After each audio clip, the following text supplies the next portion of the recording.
So one would ask, how much alcohol would I need to take to exceed 0.08 as prescribed by the law? So you may want to ask this question. I mean, somebody will say, well, I only took one talk. A person will say that, oh, this one is something that I took yesterday. I took just a single thought. I took one bottle. So the question is, do you know how much alcohol you can take to exceed 0.08 as prescribed by the law? We keep talking about, getting alcohol concentration that is more than 0.08. The question is, how much alcohol would one have to take to get to such a limit or exceed the limits? So let's see what we have on our screens today. So if you take a full bottle of beer that is 5% alcohol concentrated, it is just like someone that is taking a half glass of a wine that is 12% alcohol concentrated, or someone that is taking a hard liquor that has 40% alcohol. So you know that it is not about the quantity of alcohol that you take, but it is about the concentration of alcohol that you have in them. In the same way, so let's look at the beer. So if one that takes 2 bottles of beer will get the blood alcohol concentration at 2%, just as you see on your screen. So someone will take 2 and they will get 2%. The person will take 3 and get 5%. It means that if you take 4 bottles of beer, you are getting 0.08%. And then what means is that when you take 2 bottles of beer, you know that you have 2% alcohol concentration in your body. When you take 3 of them, it means that you're going to 0.05%. And then one that takes 4 bottles of beer is getting 0.08, which is the limit that is that the law says that you should not get to. How then do we connect that to what we are saying? So a person that takes 4 thoughts of hard liquor is equal to a person that has taken 4 bottles of beer. So you should get yourself abreast with this and know that it is not about the quantity that you take, but it's about the concentration of alcohol that is in the particular drink that you have taken. So as we can see on your table, we are talking about the approximate blood alcohol content that is needed or that a person can get into his body based on the weight of that person. So let's take the first one. So a person that weighs 100 pounds would have to take, even if the person takes 1 bottle, the person is going to 0.05. That is what this means. And then the person that weighs 120 pounds, as soon as the person takes 2 bottles, the person is getting to 0.08.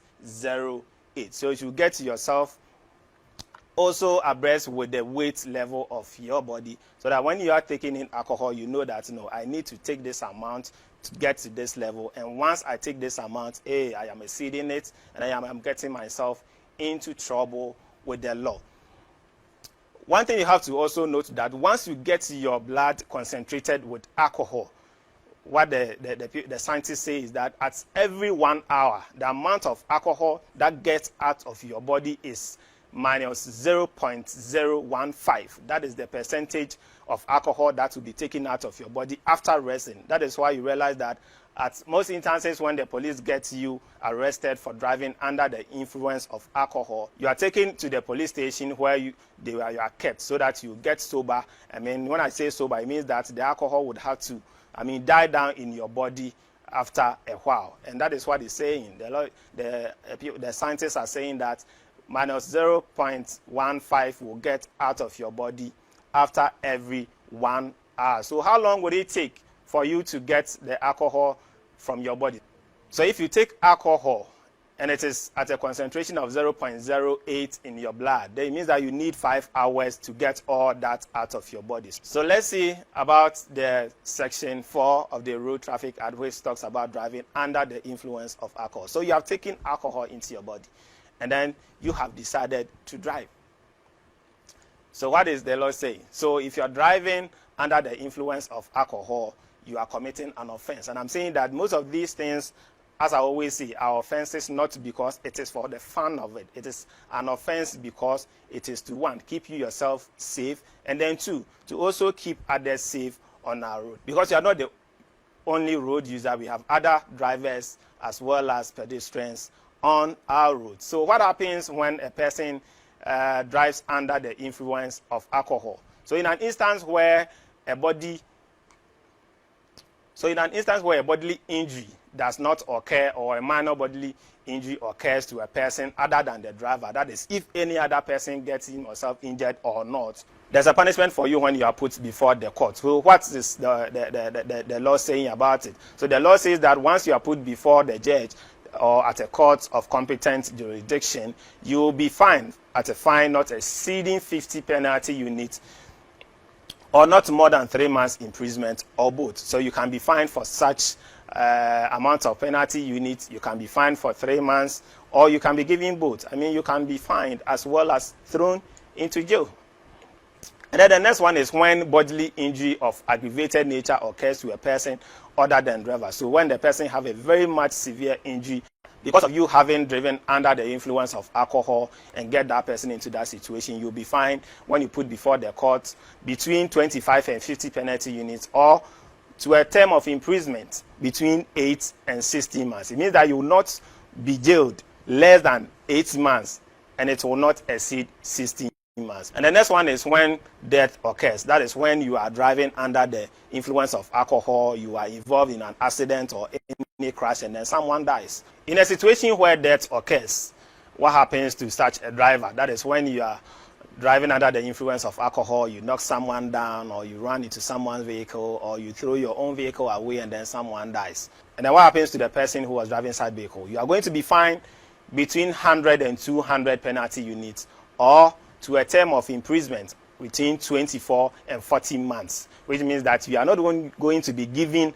less than 100 penalty minutes. You are also not going to be put behind bars less than 24 months if the judge decides to go for that. And then in the event where the judge decides to go for both, then you can see where your trouble would be. So why don't we save ourselves from all this wahala, as I have always said? It is important that you save yourself from the stress of getting arrested for offenses that you could avoid on our road. It is important, and that is the reason why Traffic Invisible Eye on GH Police TV is taking you through this education and then this interaction, so that you get yourself abreast with the various rules and regulations on our road to prevent such things from happening. You don't want to drive when your alcohol concentration is above 0.08, just as we have mentioned earlier. So if you drive under the influence of alcohol, those are the punishments that will be meted out to you when you get arrested for it. One of us, we keep talking about drivers.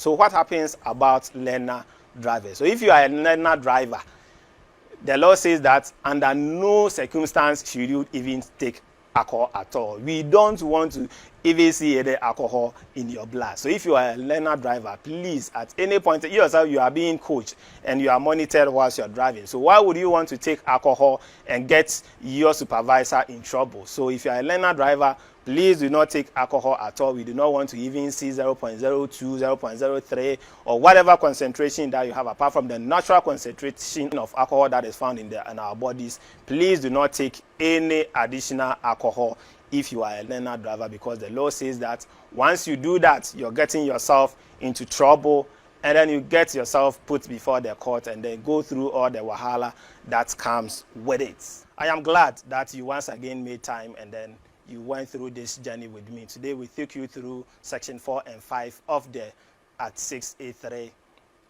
of the Road Traffic Act, and I'm sure it has been educative and interactive as usual. You get yourself abreast with all the things that you need to do. Today we spoke about driving under the influence of alcohol, as well as having alcohol concentration that is more than 0.08. I said that it is not about the quantity that you take, but it is about the concentration of alcohol in that quantity that you're taking. So a person, like I said initially, could take a single a bottle of beer and will be safe. A person will just take a single tot of liquor and then will get himself into trouble with the police because he's driving under the influence of alcohol, or he has exceeded the level of 0.08 BAC, that is the blood alcohol concentration. Do enjoy the rest of our programs and join us same time on GH Police TV.